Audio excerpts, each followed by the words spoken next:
We bring you the best of the rest. And in the best of the rest, here on the Field of 68 over the next hour, we could feature a team that could very well cut down the nets in Houston in April. Could it be a home team?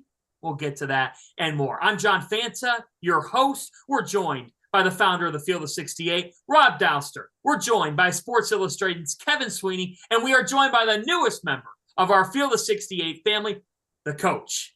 He's former coach at UMass, Chattanooga. He's got the Florida roots. I want a Billy Donovan story tonight, like I need. Is with us. And Matt, I'm told that you have an LL Bean sweater that's the same size as this one somewhere in your closet. I think it's up in the attic now that I'm back down in Florida here. So that will have to be dug out somewhere deep in the attic. But I think I bought that same one at the LL Bean up in Hadley, Mass. All right. I like it. We'll get that out at some point. I know Sweeney can appreciate an LL Bean quarter zip as well. Meanwhile, Bobby D has pulled out one of the best shirts in Field of 68 in the closet of Field of 68, right? Pull out your Torvik, Field of 68.shop. You can get all of our merch there. We unfortunately do not have any LL Bean quarter zips, but I will say this. You don't out yourself as a New Englander quite like wearing an LL Bean quarter zip. That's how everybody knows what part of the country you're from as soon as you put one of those on. That's and exactly look, Fanta, right. Can I just say, Fanta, hearing you intro this podcast by saying we are 5 days away in that voice just got me so juiced up, man. I am so ready. Can college basketball be here already? I'm sick of talking about predictions and all that. Let's just watch the ball, man. I'm ready for it. While some media insiders are on vacation, we are working. I wonder who that is. Yeah, who is that, Matt McCall? What's the breaking news? Is it Goodman that's on vacation again? Is that who it is? That would be right. He's on a boat somewhere. Okay. Hammered off the moon. My God. Okay. Just making sure. I thought that's who it was. Let's get to the storylines tonight. Folks, if you're looking for that big future bet, we are presented by Bet Rivers. We're going to present to you Cinderellas. So stay with us here. Oral Roberts 2 years ago, St. Peter's last year. Somebody's got that glass slipper. We'll try to predict that for you later on. But we begin tonight in our best of the rest with the two teams that are outside of those Power Six conferences that are in the top 3 of the country. The Houston Cougars are the first-ranked team in the Field of 68 Almanac top 25 poll. The Gonzaga Bulldogs are right there as well, a contender for that top spot, ranked second in the country. So, gentlemen, I'll start with you tonight, Rob. Gonzaga or Houston, who do you side with more heading into the season?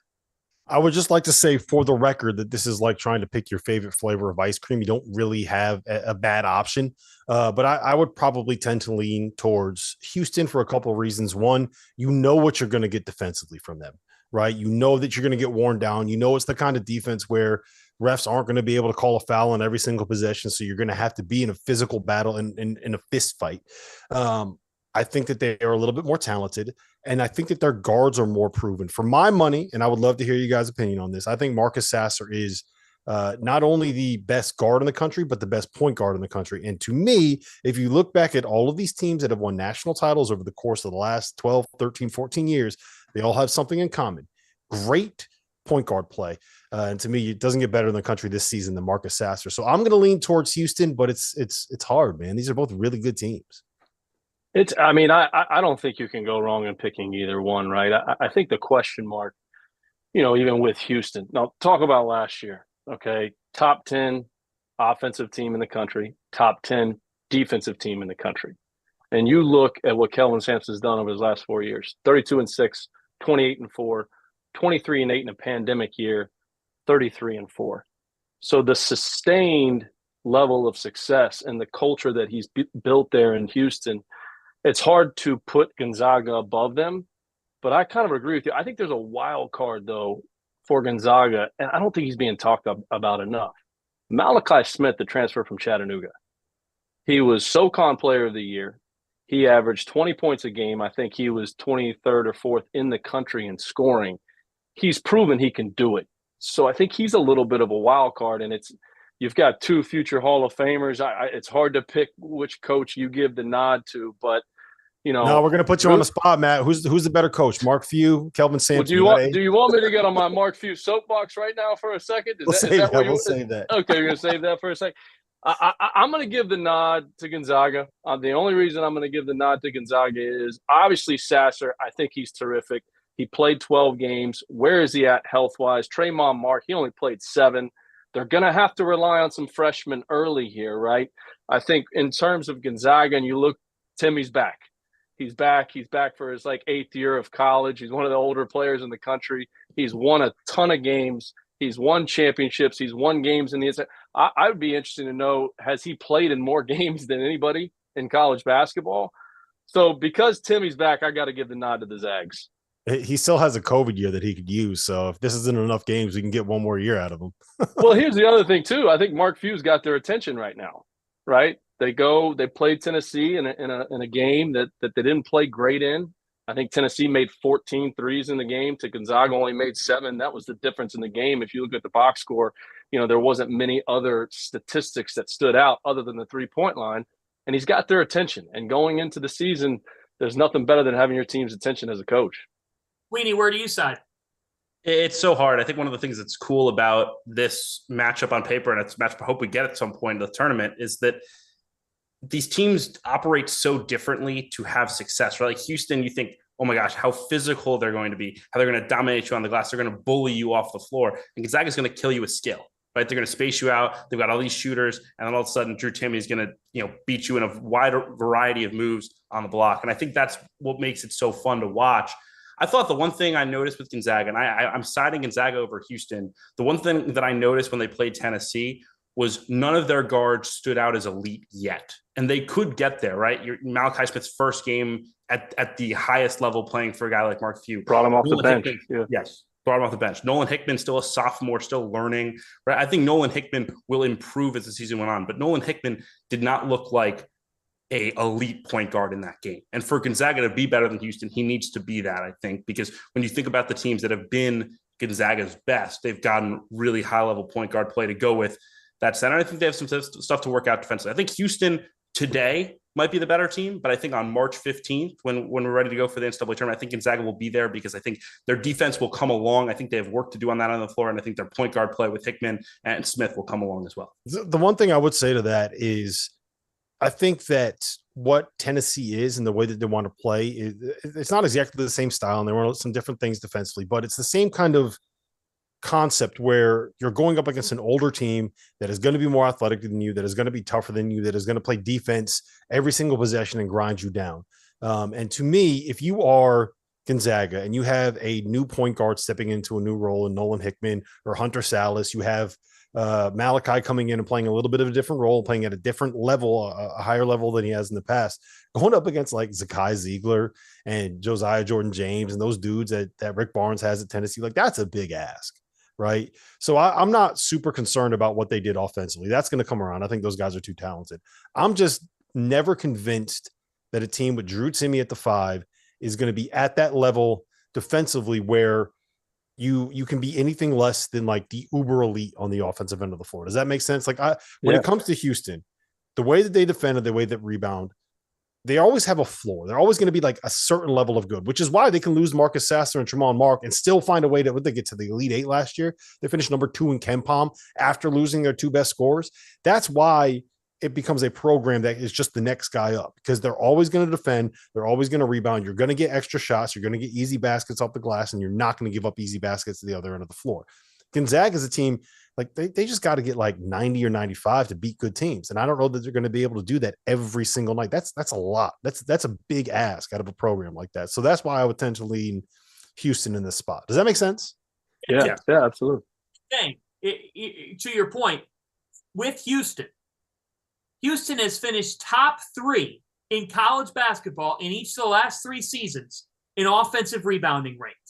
Mm-hmm. On the defensive side of the basketball, they were first among, I still package them in the power conference teams in scoring defense, and they were 3rd overall, allowing just over 58 points per game. You're so right on that, Rob, and I think Coach and Kevin, that's the point to spring off of with the Cougars. Like, there's a certain level they're always going to hit defensively and on the glass. And now you think about the fact that they have Marcus Sasser back, that Jamal Sheed really came on more and more as a distributor last year. Sheed's one of the best in the country at setting guys up. That if this team is hitting perimeter shots, I don't see how there's much of any holes on Kelvin Sampson's group. I do have some questions, Kevin, with the play at the 5, just because they're going to have guys, Reggie Chaney and company, take on an increased role. They had some key losses at the 5 slot. And I think one of the most fascinating freshmen in America belongs on the Houston Cougars and Jarris Walker. I'm excited about Jarris. I think the thing for me that really popped when I saw him last winter was, I mean, first of all, he's chiseled and built like he could play defensive line right now, but also he's his motor was really, really good, and that's the one thing that is the bare minimum with Kelvin Sampson is you have to play unbelievably hard. And I think that would be the first thing for a lot of freshmen to try to figure out. And I don't think he's going to have to go through that learning curve because I think he's going to play really hard. I think they're going to be able to use him in a variety of ways because he's a lot more skilled offensively than a lot of the 4s and 5s that they've had, right? You think about, some of the kids they've had, like Justin Gorham was the 4 on their Final Four team. He was a great rebounder, one of the best in the country, but he was not someone you were really scared of offensively. Jarris has a little bit of ability to make jump shots, score in the mid-range. Like I think they're going to have a little bit of a different element offensively at the 4 spot than they've had. And at the 5, I mean, look, Carlton was great for them last year, but Josh Carlton was not a superstar before he got to Houston. Kelvin Sampson makes stars. We all saw him at UConn, man. Like we all saw that dude at UConn. Josh Carlton was kind of what he was.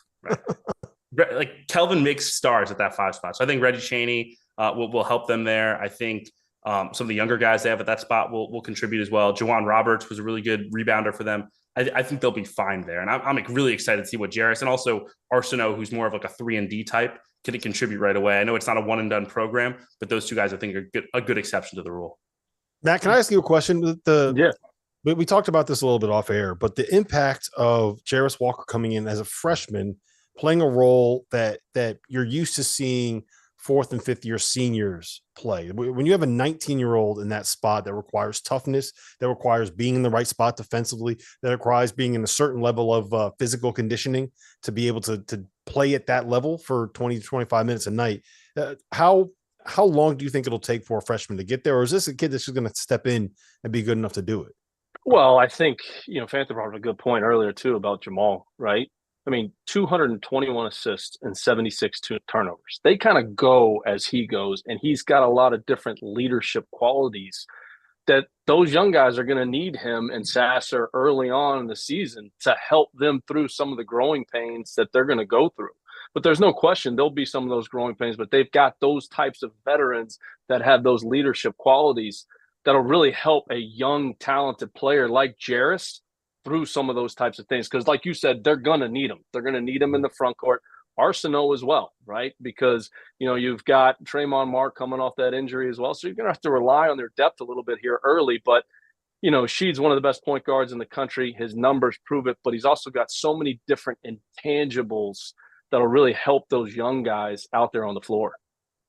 Yeah, no question about it. And, Kevin, we've got to discuss being in Chicago last May. I mean, you didn't buy me dinner as I came to your home city, but we did get treated by Marcus Sasser to some amazing basketball. And let me tell you, folks, the G League Elite Camp gets held at Wintrust Arena before the NBA Draft Combine. So it's an event where like people are sort of meandering and watching some of these players. It's kind of the, hey, maybe you get to the next round of the Combine, but some of these guys really struggle. It's a taste of reality for certain prospects. Well, Sasser, he's coming off the toe injury. So you're sitting there saying, I don't know what to expect. I don't know what you could have expected. And Kevin, we watched him in 2 games. And it was clear like 5 minutes into the first game of the Elite Camp that he was going to get invited to the NBA Draft Combine. And I'm sitting there calling the game thinking, oh my God, the way scouts are talking about this kid, he might not come back to college with how well he's playing. Now he elects to come back. But the point is, I don't think there's much of any lingering effects from that injury. And if he's able to stay healthy, is it the case? Do you believe Marcus Sasser, best player in college basketball from a guard standpoint? In the backcourt, yes. I mean, he is that good. I think, like, full stop, he would not be here if he hadn't gotten hurt last year. He would be in the NBA.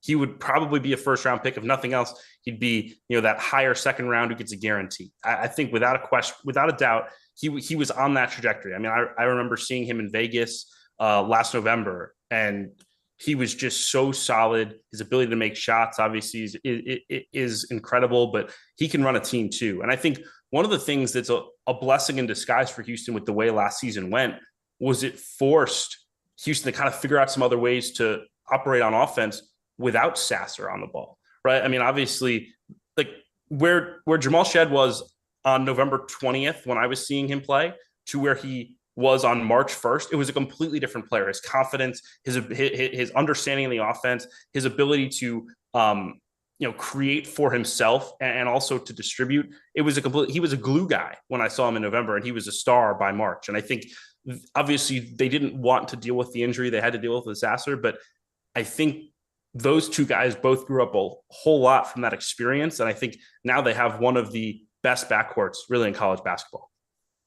And a couple of weeks ago, I got to sit down and talk with Marcus Sasser about life under Kelvin Sampson and what makes the Houston Cougars so damn consistently good. Here's that conversation. Marcus Sasser is back in college basketball. He is back with the Houston Cougars, and he's got winning a national championship this year on his mind. And he is a field of 68 preseason All-American first-team selection joining us now. Marcus, I look at your journey, and it's fascinating because you go through the toe injury. And I remember seeing you in Chicago out at the combine and trying to go through things and trying to figure things out. What made you say, I got unfinished business at Houston, I want to run this back? Just, before I even went out to Chicago, just, seeing my guys play in the tournament, going deep, having fun, just seeing that experience and just wanting to be out there with them. I was there like every step, but just not being able to go out there and actually play and compete with them. And then, half of them coming back, Jamal, Tremont, Reggie, Juwan. So them people coming back, knowing I get another chance to play with them. And then just the amazing coaching staff coming back for another year to develop my game, under Coach Kelvin Sampson, and just the culture and just being a part of the family. So it was like a no-brainer. Take me back to Red Oak High School, coming out of there, being a 3-star guy. Like, from my vantage point, I think Marcus Sasser, 3-star recruit. Yeah. How much of a chip on your shoulder did you have coming out of high school? How much did you want to prove some of those ratings, some of those things wrong? And how much has it fit at Houston? Just always just keeping my head down, really, not really worrying about rankings, not really worried about where I was at. And in Dallas, that class was really good, 2019. And even in the country, that class was really good. So just, always having that chip on my shoulder every time I went out there, because, I felt like I was one of the top players in the country, in my opinion. So just every time I stepped on the floor, that was, one of my main goals, just make them remember who I was, remember my name. And then when I got to college, it was like the perfect system, because Coach Sampson didn't have a lot of, 5-stars or, big names. Well, my freshman year that I was here. So it was just, a lot of people like me, really, with a chip on their shoulder, that plays hard, that do the little things, and then just stay down and was gym rat. So it was in the gym all day, and it was just, it was like everybody was feeding off each other. So you'll see one person getting better, the other person wanted to get better, and that just made the whole team wanted to get better. We thank Marcus Sasser for his time. I love catching up with him, and I loved hearing him say that practices under Kelvin Sampson are harder than games themselves, which is pretty telling of why the Cougars over the last 4 years have a record of 116 and 22. Let's turn to Gonzaga. So the Zags 28-3 a year ago, going into the second week of the NCAA tournament. Eric Musselman and Arkansas stand in the Zags' way, and the Razorbacks have their night. and pick them off. Season ends 28-4. Same narrative comes out. They can't make the big tournament run. They can't get over the hump. With Drew Timme on their team, the Zags are 90-7. 90-7. So, Bobby D, I'm going to cue you up here. Take us on a ride on the Gonzaga cruise. The idea that they can't win the big one is just so farcical to me when we're talking about a team that has played in 2 national title games in the last 5 NCAA tournaments. They have been to the last 1, 2, 3, 4, 5, 6, 7 Sweet 16s. Do you guys know how many other programs in college basketball have been to the last 7 Sweet 16s? There are none, right? There are none. Do you know how many times teams have made it to 7 straight Sweet 16s? It's Gonzaga and 2 others. It was the late 90s Duke team and the mid 90s North Carolina teams, right? Some of the best teams in college basketball history. So just because Nigel Williams-Goss sprained his ankle in the 2017 national title game, wasn't himself down the stretch, they ended up losing that game. And just because they ran into a Baylor team who, were it not for a COVID outbreak in the middle of February, might have finished that season undefeated. Like, that's the difference between these 2 teams, them winning a national title. So if they had won one game differently, we would have viewed the entire program, their entire history, and everything about Mark Few, and everything about Gonzaga, and everything about Spokane, and everything about the Zags entirety as a whole. We view them differently if one game went differently. It's just, that's baffling to me.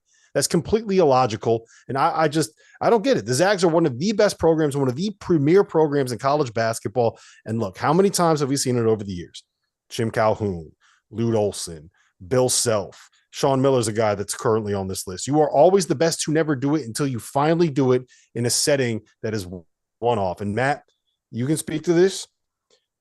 The college basketball national tournament, the NCAA tournament, is the absolute best way to determine a champion. And it is the absolute worst way to determine who the best team is in college basketball. And it's so frustrating to me that we can look at a team that has won 90 games in the last 3 years and people can say, oh, they're overrated, they suck, they stink, they're not any good, just and completely dismiss them.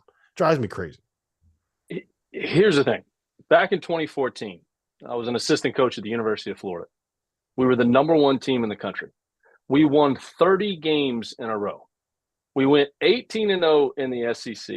We went 3-0 in the SEC tournament to make it 21-0 in the SEC. We beat Kentucky 3 times. And we ran into a buzzsaw in the Final Four that was called Shabazz Napier. And we lost, right? So the best team doesn't always win.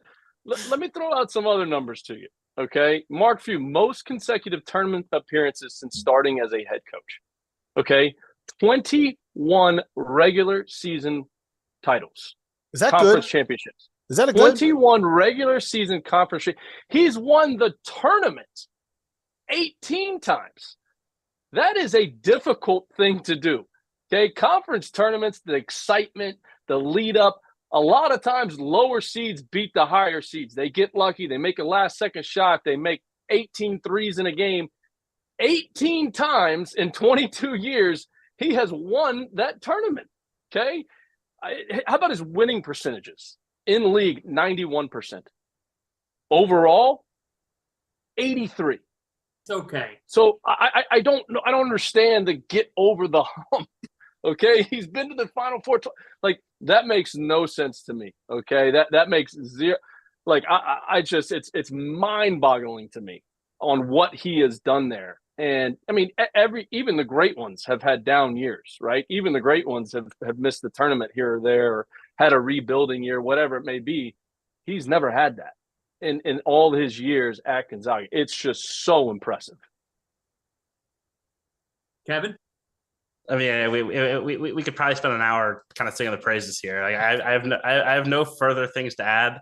I was trying to find a someone sent me a stat several days ago about Gonzaga having the most quadrant 1 wins in the last 3 years or something like that. I can't find the number, so I don't want to quote exactly, but there is a number out there that indicates that Gonzaga has more quality wins than anyone else. So the idea that they can't win against great competition is absurd. There is no argument here. Gonzaga is an elite program. Eventually, they will win a national championship. It will probably be in a year where we don't expect them to win a national championship because that is the way this thing works.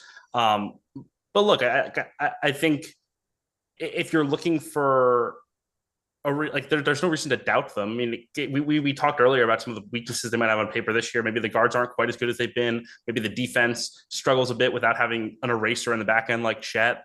Those are possibilities. Those are reasons why they might not win it. But one of the reasons they might win it is they have an elite coach. One of the reasons they might win it is because Drew Timme is one of the best players in college basketball in the last 20 years.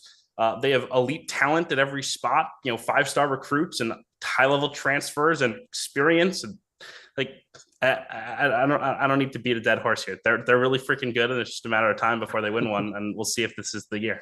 You know what I can't wait for? I can't wait for that Gonzaga-Kentucky matchup that's happening in the Spokane Arena this year. You know what else I can't wait for, Fanta? I can't wait. This whole Gonzaga and Houston conversation. I can't wait for that to be a Big 12 conference matchup. Ooh, drop that one in there. Ooh. I had to. I'll drop that one in there. For those who are starting to type a tweet to Dauster saying, "You are so clueless. You have no idea what you're talking about." It means that you missed the news earlier today, reported by ESPN's Pete Thamel, who says that Gonzaga, their administration, has been in talks with Big 12 Commissioner Brett Yormark about the Zags potentially joining the Big 12. Things are just at an exploratory level, but with the Big 12 recently announcing a new TV deal, which didn't have a whole lot to do with this, it still adds gravy, and Yormark has taken over at the Big 12 and has made some major moves right on the gates, elevating that league. There's no question. The Big 12 already could be argued as college basketball's best conference. There's certainly an argument for that, what they're going to add. And if they get Gonzaga and Houston, that would be good luck. Good luck. We could have a Final Four every year that is Gonzaga, Houston, Kansas, and Baylor, and you would have like 4 top 8 teams. It's insane. And then the next tier is like, with the team coached by Chris Beard. I know the team coached by Mark Adams. I know the team coached by Mike Boynton. And Bob Huggins might finish in last place. Hall of Famer Bob Huggins. It's insane. Dauster, let me ask you a question. Hit me. Mark Few's first year in that league, where does he finish? Hard take. First year in that league. I will say top 3 without knowing what year it is or what the roster is. I'm just going to say top 3. Fair. I'll say 3 or 4. I do think that would be a transition. And when you step into a new league, which we're going to get to in a little bit when we talk about the Atlantic 10 and one of a new member to that league in Loyola Chicago, that would be a transition period, especially with just how difficult life in the Big 12 is. And as much as Gonzaga has a home court, there are several difficult road trips there. But let's take a little bit of a deeper dive on this Zags team. Julian Strawther, to me, Kevin, is a huge key just in what kind of a leap he takes. Double-figure scorer, 6'7", has great length, comes off as the guy that's ready to blossom into full-on stardom. Do you sit there when you think about the guy that takes the next step for them? Do you go in a different avenue? I think it's him and Hickman, for different reasons. I think Hickman's probably more important to their success just because they need that stability at the point guard spot. But I think what Strawther provides them is the versatility, right? I mean, their quote-unquote death lineup a couple of years ago when they went undefeated and lost to Baylor in the championship game was playing Corey Kispert at the 4. And look, you did have Drew Timme at the 5, and as he had the same questions, would they be able to guard? But at the end of the day, they had all this shooting around Timme. He was unstoppable. If you played him one-on-one, he was going to score on you. And if you doubled the post, you were going to give up a 3. Like, that was just the reality when you played that group. And I think Strawther's ability to play the 3 or the 4 gives him a lot of options to do similar stuff offensively. So I think he can make a jump. I think he will. I think he's a 15-point-a-game guy this year for this team. And I think I'm just going to be very curious to see how Gonzaga navigates the lineups. Do we see more of that with him as a 4, or do we see them play a little bit bigger? Do they Efton Reed? They've got some of these younger guys like Caden Perry and Ben Gregg who would be playing at a whole lot of teams, including most high major teams. They would be in the rotation, and also Anton Watson, who's also been there forever and always has been stuck behind Timme and will play next to Timme at times certainly as well. So they've got a bit of a front court logjam that makes it maybe not quite as easy to play that small ball lineup, but I think that might wind up being their best lineup by the time we get to March. Coach? Yeah, I mean, I think you look at guys that make big jumps, right? The majority of times guys make that big jump, that big leap from their freshman to their sophomore year. I think the guy that has to do it for him is Hickman, right? I think he's got to have that big jump and really learn how to run the team and get great at running the team. Like I said, I think the wild card for him, like I mentioned earlier, Malachi Smith, and we talked about him earlier, averaging 20 points a game on an NCAA tournament team at Chattanooga, shot 41% from three. He's got great size, hit the game winner early on the season for Chattanooga over VCU on the road in Richmond, right? Led their team all year, led the Southern Conference in scoring. How does he fit, right? Like Kevin was talking about lineups, where are they playing guys? How do they fit a score like that in with the guys that they have coming back? And maybe that's what, Coach Pugh was trying to do against Tennessee. They didn't shoot the ball great from behind the perimeter. We talked about that earlier, but kind of shuffling some lineups and moving some guys around. So they're ready for Monday night. But I think no question, Hickman's got to take that big freshman to sophomore jump if they're going to be the elite of the elite. I just think they got to get stops. I think it's really just that simple. If you look at the pieces on their roster, there are enough guards there that have done some level of proven something, whether it was being a 5-star prospect in the McDonald's All-American in high school, or averaging 20 for a tournament team at Chattanooga, or doing what Sear Bolton has done during his career in college. There are enough really good guards on this roster that I think that Few is going to find a way to figure it out. Right. I think Strother is going to be able to do what he does at the 4 spot. You're going to have that small ball lineup. It's going to be fine. All of that's going to work itself out. Timmy's going to be Timmy. That's going to be fine. It's going to work itself out. But how are you getting stops with this group when you are going up against someone like a Kentucky, or you're going up against someone like a Baylor, or you're going up against some of these teams that have NBA players up and down the roster and talent up and down the roster? How are you getting enough stops to win? And I think at the end of the day, being able to win games 95 to 85 in the WCC is fine. That's not going to help when you're not going to be able to put up 95 every single night. So to me, if Gonzaga can find a way to be tough defensive, like that was the thing that was so promising about having Chet on that roster, is all of a sudden you had like a defensive anchor that was a shot blocker. And I know he was skinny, but that dude is a dog, right? He is tough. He's aggressive. He's going to fight you. And as much as I love Drew Timme, that's just not like what he is. And that's not what makes him great, right? There's a reason why he's at Gonzaga and the kid from Texas is in at Houston. You know what I'm saying? So like, that is my big question with this team. And look, that is me saying that while also acknowledging that they are a consensus top 4 team. Like we're picking nits here, right? We're trying to figure out what is the best way, or how to talk about this team, which is clearly a top 3 team, maybe even the best team in the country. But can they get those stops in those big moments when you absolutely need to get a stop? Right, because a lot of times you get beat off the bounce and you have Chet Holmgren staying back there in the lane, in the paint, protecting the rim. You can be a little more aggressive pressure in the basketball, right? But you don't have that guy back there erasing those shots. And again, they gave up 13 threes against Tennessee. It's going to be hard to beat the elite teams giving up that many threes in a game. So I agree with you. It's where they finish, how far they go in the tournament. A lot of it's going to be dependent upon their defense.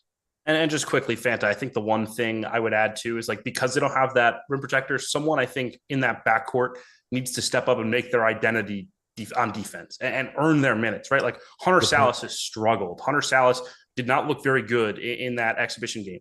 Look, he's a long athlete. He's a 5-star athlete. He can guard probably 1 through 4 at times. If Hunter Salas wants to get on the floor, he needs to become a stopper for this team. And if he embraces that, or someone else could do that too. But I think of Salas as maybe a guy who could earn his money and earn Gonzaga a spot in the Final Four on the defensive end, because someone has to step up and say, we're not letting the ball get to the rim. Because if it gets to the rim, Timmy's not swatting it away. He's not Chet. Hey, we want to remind you to get the almanac if you haven't already. And if you haven't already, you've been living under a rock. You've got 5 days until college basketball season, and we previewed every single Division I team in the country. So get the almanac now, $19.99. The link is in the description below. Check it out, guys, because the almanac has you covered from head to toe. And we covered everybody across these leagues. This is the Best of the Rest show where we've done Gonzaga and Houston. Now is where, if you're the college hoops junkie, you've probably read the almanac. You've probably read Kevin Sweeney ranking every single team in America from 1 to what, 363? That's correct. Yes, sir. Who came in at 360? Boy, that's impressive. Hartford, unfortunately. God bless the Hawks. We could talk about them and the move out of D1, but that would be for a discussion over some more beverages. Let's take a deeper dive, though, quickly. I want to hit on the WCC. Now, I look at BYU, and I see an addition in Rudy Williams that really intrigues me for Mark Pope's team. They've got 6 guys that are back, but I think that this team, what happens with the newcomers is the key for the Cougars as they're heading to the Big 12. Can they make another statement in the WCC, or do you see the St. Mary's Gales as the potential challenger in the WCC? Where do you guys see the West Coast Conference this year, and what can we expect beyond Gonzaga? Well, can I just jump out in front of this before we get takes on BYU and St. Mary's and say there is no potential challenger to Gonzaga in the WCC. There are teams that might be able to pick them off one time, maybe someone that can knock them off in the WCC tournament, but Gonzaga's winning that league. You can book it. Of course. Absolutely. And I feel bad for St. Mary's and BYU, but I really feel bad for the Gales coach because St. Mary's gets overshadowed continuously in the West Coast Conference, and they have been such a consistent program. I mean, absolutely terrific, right? I mean, NCAA tournament year in, year out. And you're right, they do get a little bit overshadowed because of what Gonzaga is doing. But it'll be interesting to see. You know, something I thought was interesting last year too, right? Like Mark Pope and BYU, they got off to a great start. They started off the season, I think, 17-4. And they showed that they're fully capable of winning and winning at a high level. Now, it kind of went the other way down the stretch. I think they were 5-6 their last 11 games. So, hey, what did we learn? What did we learn these last 11 games? What were the things that we were doing well early on in the season that got us off to such a great start? And then where did things kind of turn for us down the stretch? And if they can put into place those positive things that they learned during that difficult stretch of facing adversity late in the season, man, they could be an NCAA tournament team come March, no question about it. Kevin, I'm going to miss watching Tommy Kuzi.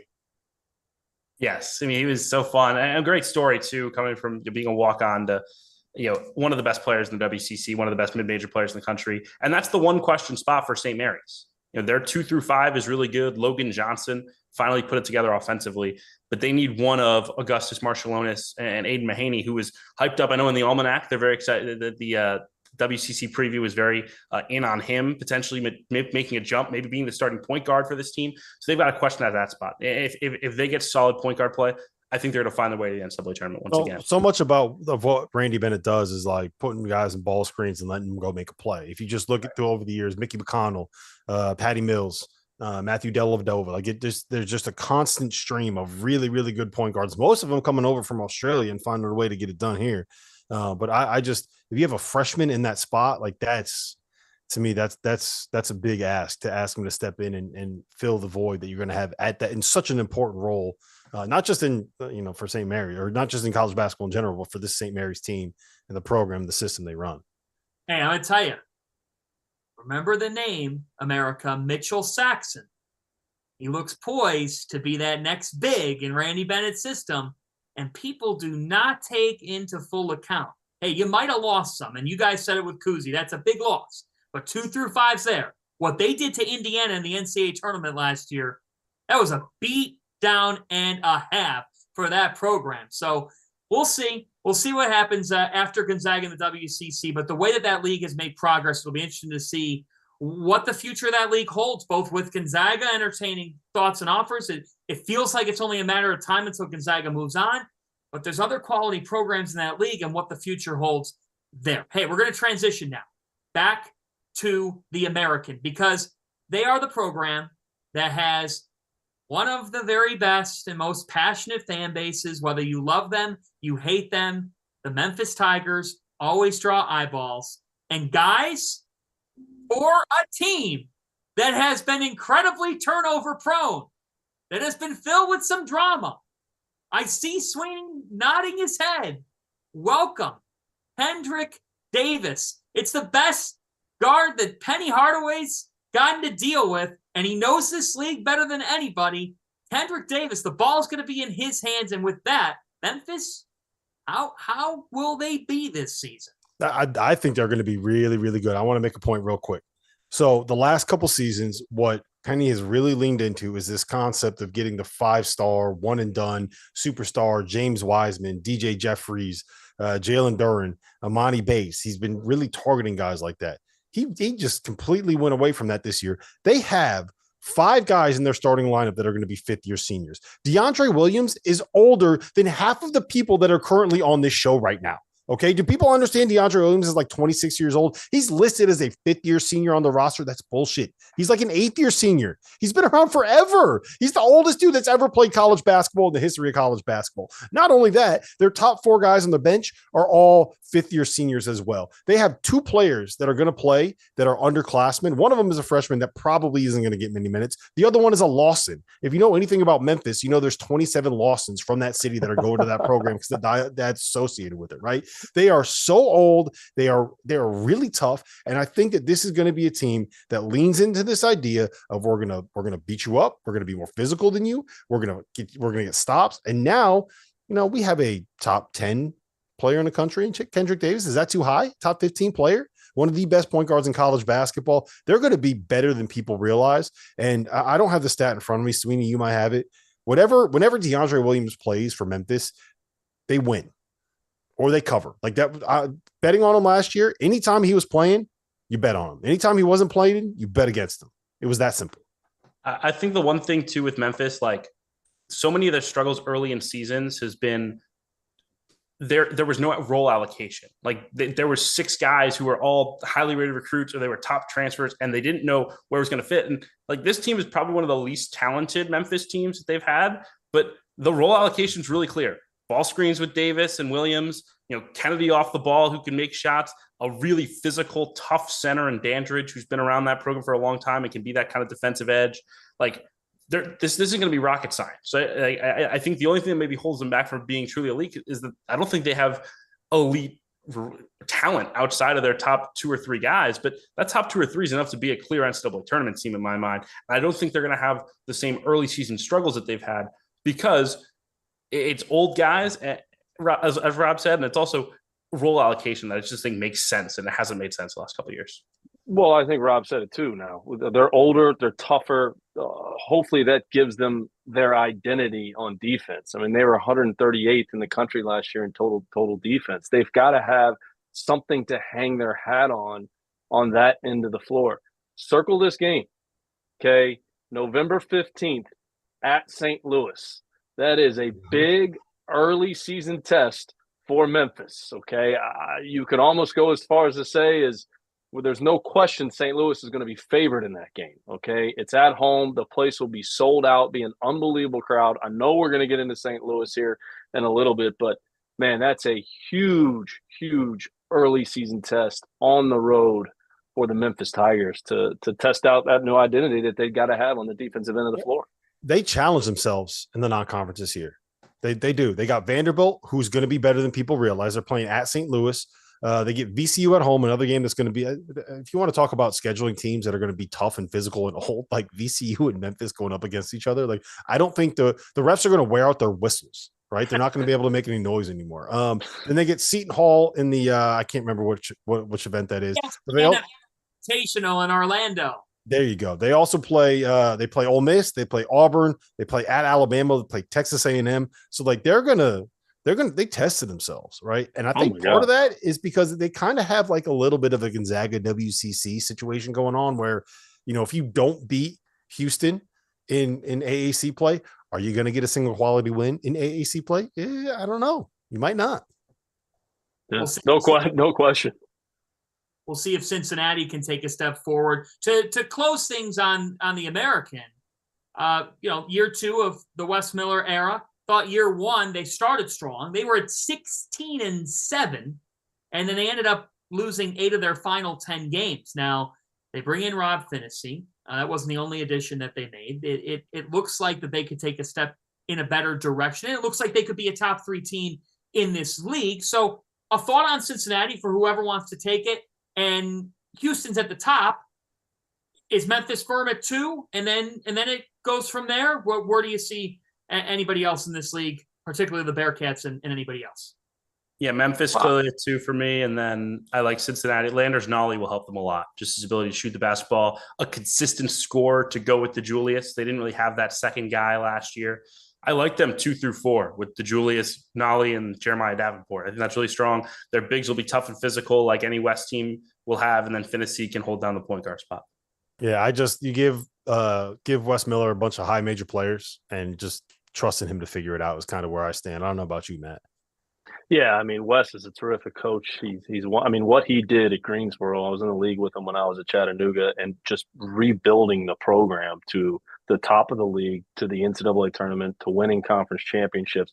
He took his time there and he did it right, and it prepared him for this opportunity at Cincinnati. I think they really struggled last year in generating good shots. So hopefully Finney can help them generate better shots on offense. And another guy that's played in a lot of college games is Micah Adams-Woods. Right, went through a coaching change.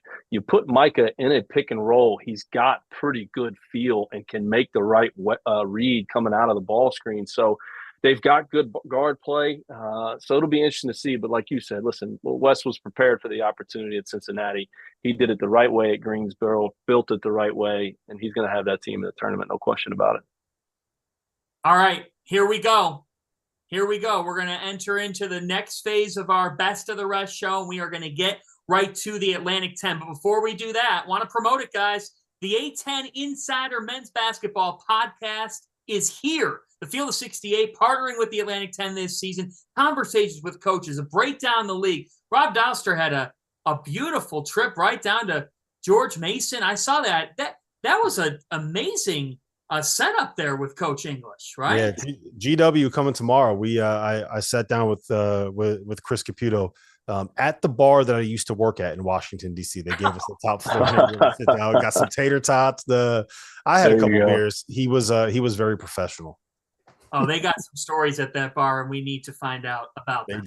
They do. I'm sure they do. So, hey, A10 Insider Men's Basketball Podcast. Check it out on the Field of 68. And by the way, when you wake up tomorrow morning and you want your college hoops fixed, you wake up every morning, get the Field of 68 daily newsletter. Mike Miller and his crew are bringing it to you every single morning. Now's the time to get it, folks. We're almost at the season, so check out the Field of 68 daily. I wake up. I'm not an early riser, but when I do wake up, I Field of 68 daily, and I get my fix. Sweeney woke up around 11:30 a.m. in New Orleans. He still got his Field of 68 daily. If you weren't out still, Kevin, I'm not sure what you were up to in Nola. Let's get to the Atlantic 10. No comments. Right, no comment. All right, Coach McCall. The Atlantic 10 this year, to me, is poised for a big-time campaign. Tell America why. Well, you've got to start at the top.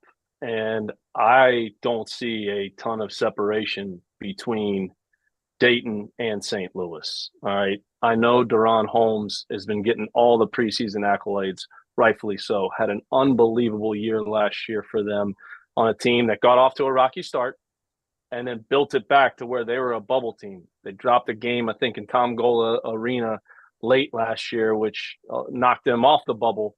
But they had a tremendous season with a very, very young team. I think Anthony's dealing with something different going into this season, right?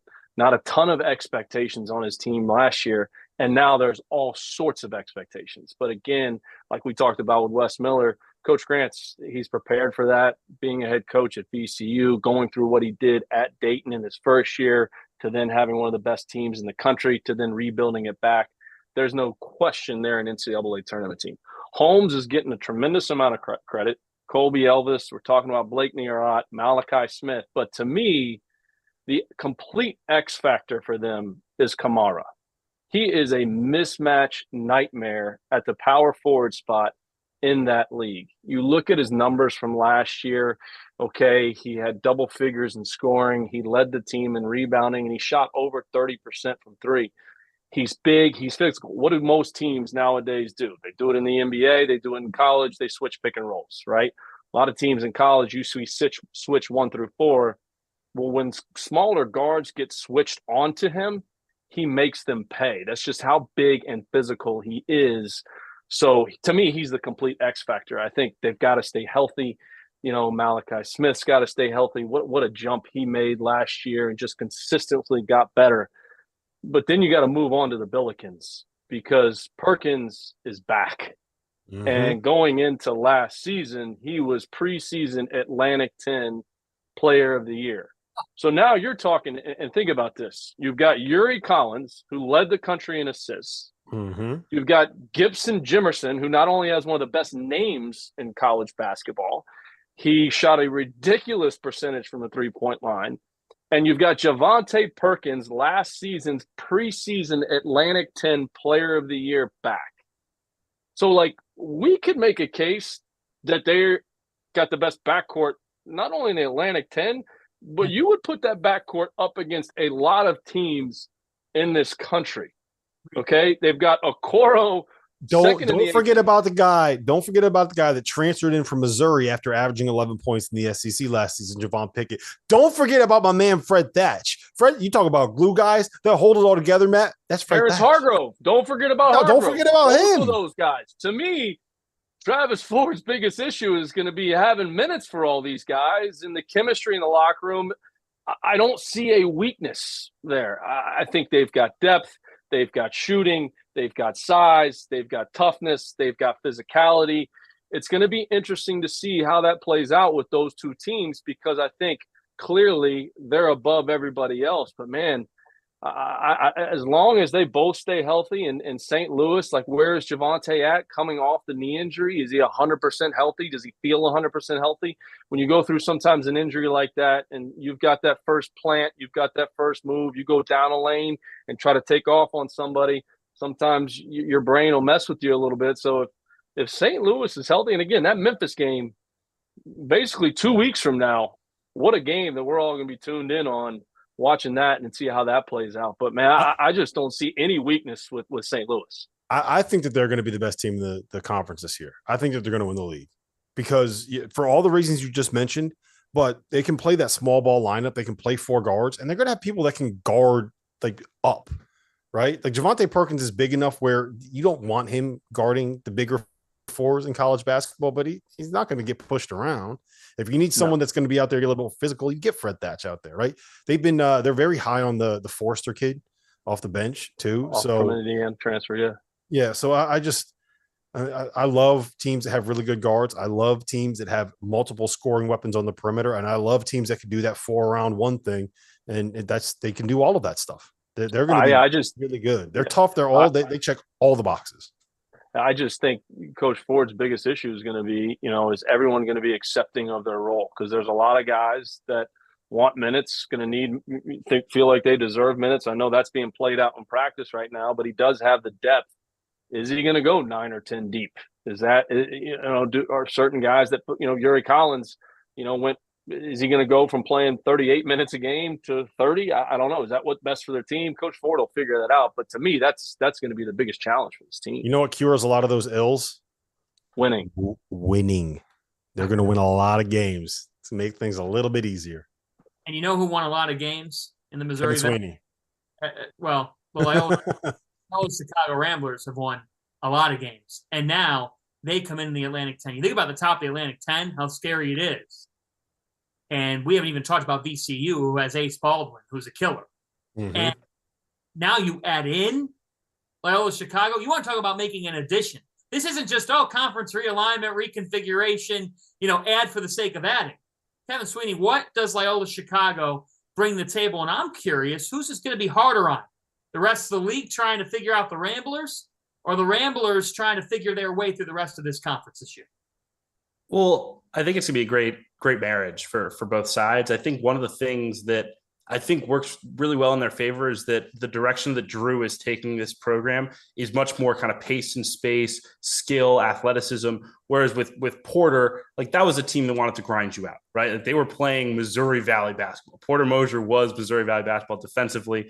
They're not the Loyola's not going to guard, but they're going to play, I think, a little bit more of a free-flowing style of game. They're not going to try to beat you 53-49 anymore. They're ready for that jump. And they're bigger and more athletic than they've been. I was at practice on Friday. They are more athletic and more talented than they've been when they went to Sweet 16s and Final Fours.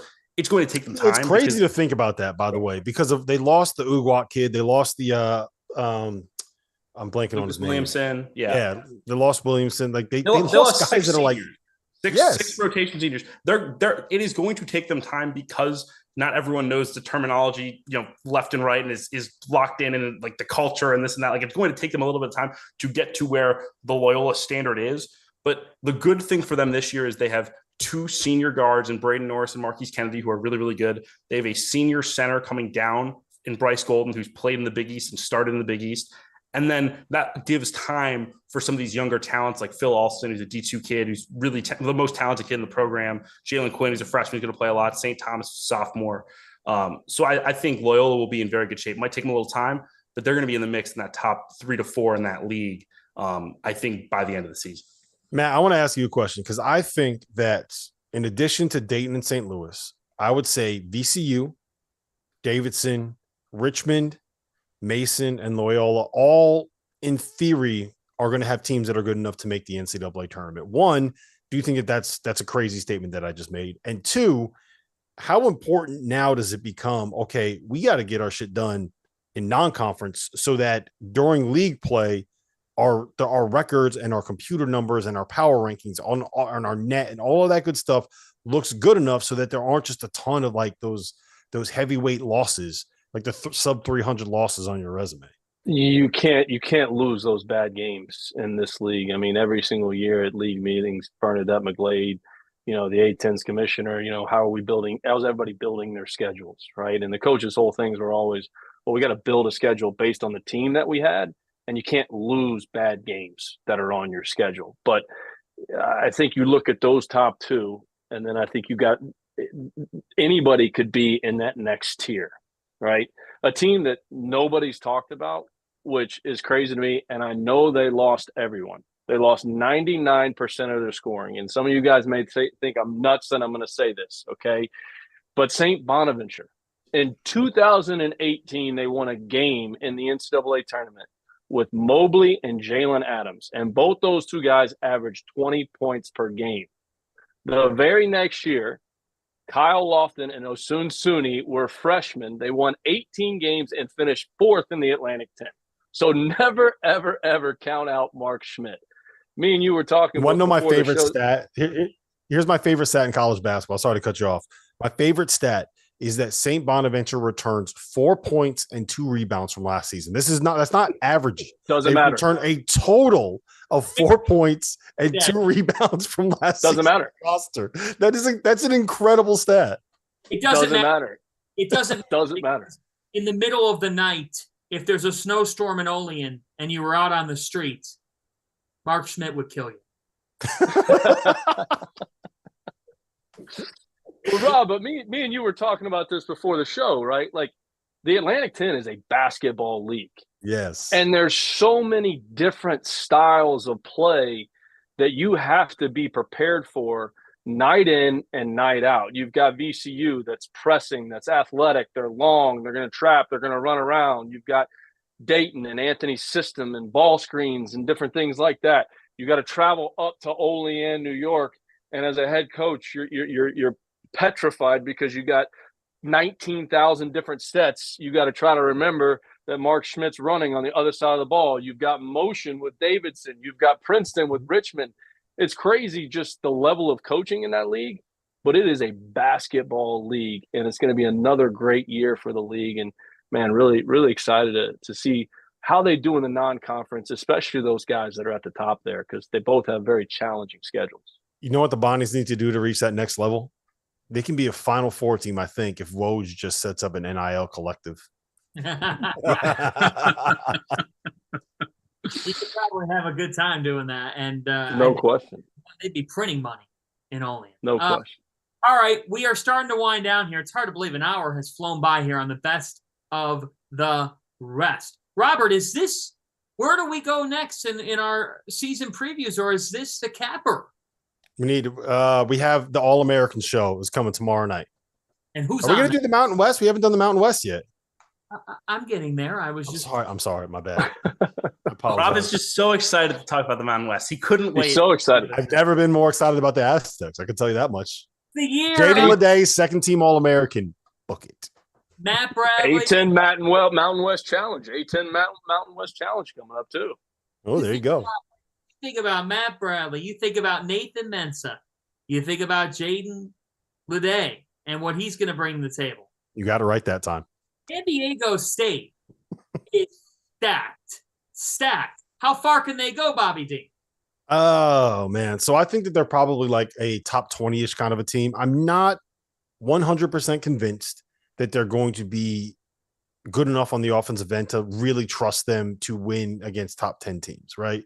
But I do think that with the way that they defend, Nathan Mensah is a monster. Like, for people that haven't seen him play, like, he is as good of a defensive five as you're going to find in college basketball. He can switch everything. He blocks stuff at the rim.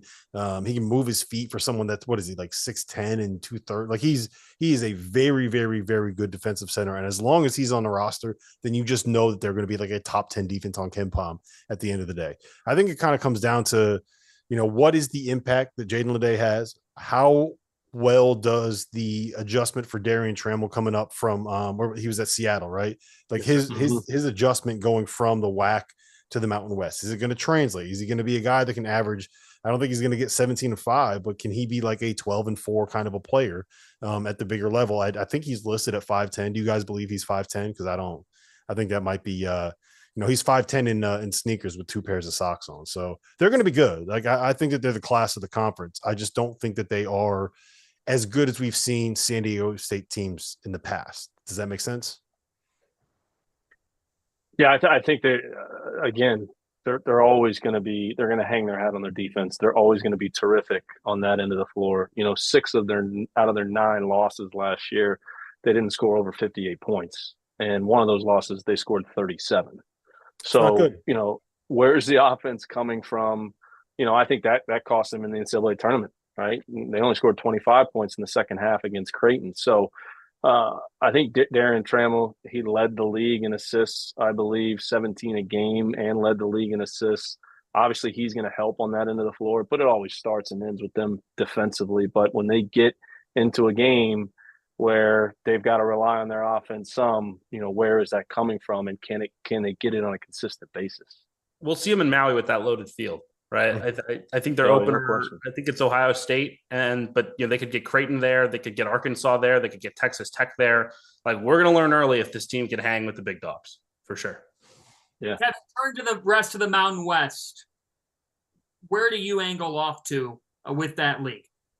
I think it's Wyoming. I like Colorado State a lot. I'll mention them in a second. I just think Wyoming, they have 2 elite players, and they just put you in a tough matchup where you can't guard Graham Ike or Hunter Maldonado one-on-one in the post. And so it's not always going to be pretty. They're just going to walk you down onto the block, and they're going to decide, okay, like, who are you going to send a double today? And if you're not going to send a double, we're just going to swing it around and shoot the ball. And they added Jake Kyman from UCLA, who I think is a perfect fit for them, because that was the one thing he could always do there was shoot. He wasn't quite good enough at everything else to get on the floor consistently for Mick Cronin, but he's a great shooter, and he's going to be a problem in that league with those 2 dudes passing him the ball. Odin's really good athletically. Agbong Polo was a rotation player at USC. He'll help them as well. So I think Wyoming's got a very good chance to be an at-large team again. They should be a little bit better, I think, even than they were a season ago. Colorado State should take a step back without David Roddy. But I thought they had a real chance to be in that at-large conversation still until they lost Isaiah Stevens. He's got a broken foot. It sounds like they're hoping he can be back for conference play, the start of conference play, so around the new year. And if he is, I think they're going to have a great chance to be in that top tier in the league, because Niko Medved runs awesome stuff offensively. They're super excited about the Division II kid they brought in up front, Pat Cartier, who's like a super steady post presence who could score on the block, great with angles. I'm not going to blow you away athletically, but really solid. They just need really consistent scoring from John Tange, who was their 3rd scorer last year. He's got to be an every night 15 a game guy, not a 31 night and 6 the next type of guy. Can I give you a stat? I mentioned this off the air, Sweeney. Wyoming last season had 28.6% of their offensive possessions end in a post-up. And to put that in context, the Purdue team in 2017 that had Isaac Haas at the 5 and Caleb Swanigan at the 4, that team had 22.5% of their possessions end in post-ups. So that's how much Wyoming is going to throw the ball on the block and make you guard Graham Ike and Hunter Maldonado. They are running basketball back 40 years, and it's working, man. And it's worked. They're probably going to be a tournament team again, right? Is that fair? Yeah, that has to be the expectation.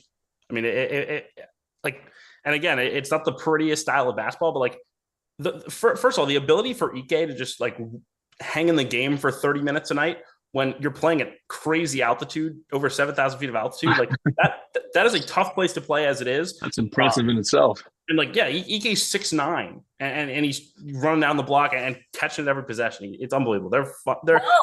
It's a unique style, but it works without question.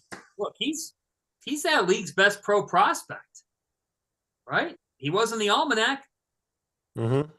Dominant player. Yeah. Has to be. Look, Mountain West, it was a tough March. I mean, there's no question about it. They weren't able to perform. And that's why, like, to your point, Rob, I'm with you.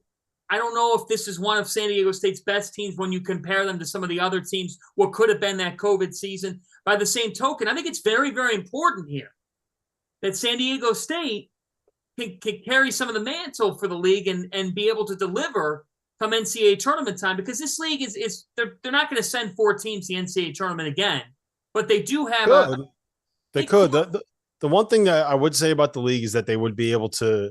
I think the number is probably 3 is the most likely one, but I do think that there are enough good teams, good coaches, and people that understand how to game the metrics. That makes sense. And lest we forget, nobody can ever count out a Timmy Miles coached basketball team down at San Jose State. You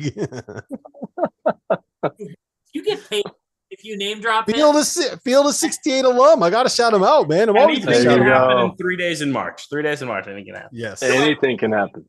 Again. All right. It's after 9 Eastern time, but it is well before midnight. And Cinderella is out there somewhere, waiting to hear her name called. Coach McCall. I got to go first. Oh, absolutely. You're the rook. You're sending the new guy first. Abso-freaking-lutely I am. Who is wearing Cinderella's slipper? Well, I'm not going to pick UAB because I think everybody on this call would probably say UAB, right? So I'm going to go outside the box a little bit here. Let's talk about a team in Drake, okay? Went 25-11 last year. Coach DeVries has won 95 games over a 4-year period. His son is on the team, led the team in scoring last year, and they're talking about the point guard, Roman Penn, is the favorite to win Player of the Year in the league. So I'm going to pick Drake, okay? They got Tom Ostrom, a veteran assistant coach, back on staff there. I like them to make a run come March. Kevin? Man, it is hard. I think the great thing is, right, like all the predictable teams are never the ones that do it, right? I mean, last year, St. Peter's wasn't even the pick of the MAC. I mean, Oral Roberts wasn't picking the Summit 2 years ago. So it's not going to be the teams we pick. But look, I think it's not going to be the teams you pick. It's going to be the team I pick. Okay, Rob. I have a tremendous amount of respect for North Texas and Grant McCaslin. I think they've been forgotten about in the offseason yet again because of all the star power at UAB, the star power at West Kentucky. North Texas is going to be a problem again. I mean, they are great defensively. They always are. They're going to grind you out offensively, but they run really, really good stuff. And they have, experience at point guard in Tyler Perry. And look, a couple of years ago, they brought back a senior point guard in Javion Hamlet, and they went and beat Purdue in the NCAA tournament. They had tasted it the previous year, and they got over the hump and won an NCAA tournament game. I think it's going to be very similar this year. I think this team wins a tournament game because Perry is outstanding at that point guard spot. They brought in some glue guys who I think will help them, and they're really going to guard. North Texas has 20-plus games in 4 of the last 5 years as well. Matt? Grant McCaslin, he's won 20 games every single year as a head coach outside of one, and that was the COVID year. And that was the year they went to the NCAA tournament. So every single year since he's been a head coach, he's won 20-plus games. So hard to count them out, no question about it. Let me ask you guys a question. Oh boy. When it comes to the best coaches in tournament settings, Oh dear. How many guys are you going to put above Rick Pitino? How many people are you going to look at and say, tomorrow at 12:30? I trust them in a game where all you have to do is line up 5-on-5, put together a game plan, and find a way to win? How many people on this planet are you going to pick against Rick Pitino with? He's got Nelly Jr. Joseph back. He's got Quinn Slazinski back. That's all I need to know. Remember, the year that Alabama had their best team, when they were the 2 seed, when Herb Jones was the SEC Player of the Year and SEC Defensive Player of the Year, when we all thought they were going to be a Final Four team, and then Herb Jones graduated and ended up being this big impact guy with the New Orleans Pelicans, when everybody loved Alabama, Iona almost beat him in the first round as a 15 seed. That's all I'm going to say. We're sitting here and we forget that there is a Hall of Famer in New Rochelle, New York. Fanta, that's like a train ride away from you. And everybody's just sitting here pretending like Rick Pitino was not one of the greatest to ever do it. So that's my pick. And you know what, Robert? I'm not going to be wrong. If you want a summary of just how crazy March basketball is, Rick Pitino is arguably the best tournament coach of all time. I'm with you there. Rick Pitino went into the MAC tournament last year as the number 1 seed, the clear favorite. He lost in the quarterfinals to the 8 seed Kevin Baggett's Rider team. Kevin Baggett had never won a MAC quarterfinal game. That was his one holdup. He had lost like 8 consecutive MAC quarterfinals as like a 2 and a 3 seed. They were competitive every year. Last year, they're the 8 seed. They beat Iona in the first game. That's why this thing is unbelievable to predict. Is that game was rigged. It was the NCAA paid off the refs to be able to get them because they didn't want Rick Pitino making a run with all that stuff hanging over his head. And if you don't think that everybody that's associated with that Iona program has not been hearing about that loss since back in March, you're out of your mind. That's exactly what it is. They're going to make the greatest run in mid-major history just because everyone's like, I cannot stand listening to this guy anymore. He's got to shut up. Ladies and gentlemen, my Cinderella eats Maction for dinner. My Cinderella has been the bridesmaid. And this year, they're going to win the Mid-American Conference Tournament.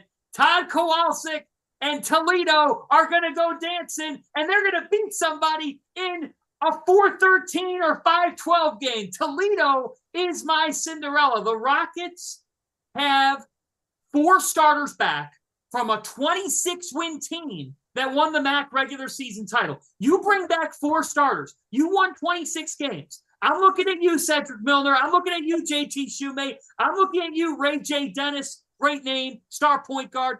The Rockets of Toledo. Rock it up, baby. I've got a hard-on for Toledo. I am all in. I am all in. Like your dog when they're looking down the street. I am all in on the Rockets of Toledo. Speechless. Are we still live? Yes, we're still live. Take it home, Fanta. You got to take it home. You got it. You got it. Take us home, my friend. Rock it up, baby. I'm going all in on the MAC champions, and I think they're going to this time actually win the MAC tournament. And look, when in down the tournament, the Mid-American has pulled off some great wins over the years, right? Great wins over the years. So I'm going to go with them here. Again, Ohio from a couple years ago. I like the way that Toledo's made up. You guys are trying to keep a straight face, and it's 9:13. It's probably time for us to go because Dagan Hughes, I don't know what the Phillies score is, but he's got a Phillies game to watch. Hey, thanks to all of you for watching Best the Rest. If you hung on this late, we hope we made you laugh. For Coach McCall, for CBB Central, for Robert Dauster, I'm John Fanta saying we are 5 nights away, folks. 5 nights away from Jelly Walker in your living room. Goodbye.